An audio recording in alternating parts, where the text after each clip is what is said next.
сәламәтсез хәерле көннәр. Бүген 9 гыйнвар. Һәм ниһаять без минем шүркә бәйгесенең нәтиҗәләрен ясадык.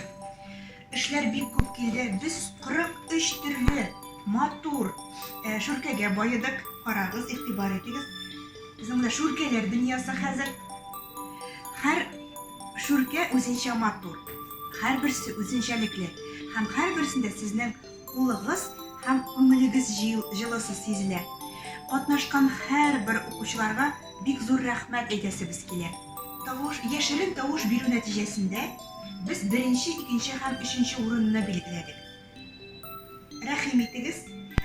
Менә әлеге шүркәләрне безнең Арча районыннан Хидиятуллина Маликә эшләп алып килгән. Бу укучыбыз безнең 1-нче урынга лаек була. Әфәрин, котлыйбыз сине.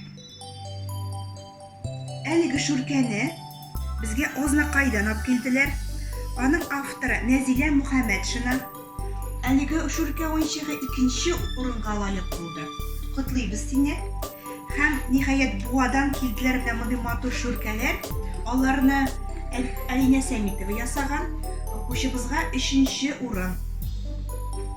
Һәм аеруча миңа ошаган мондый шүркәне әйтәсем килә. Аның авторы Закир Вилданов.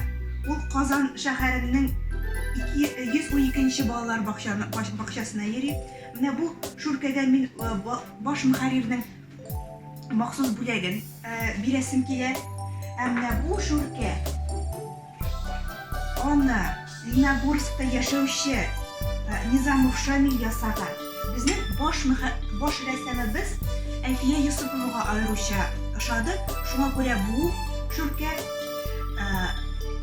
баш рәссам бүләгенә ия була.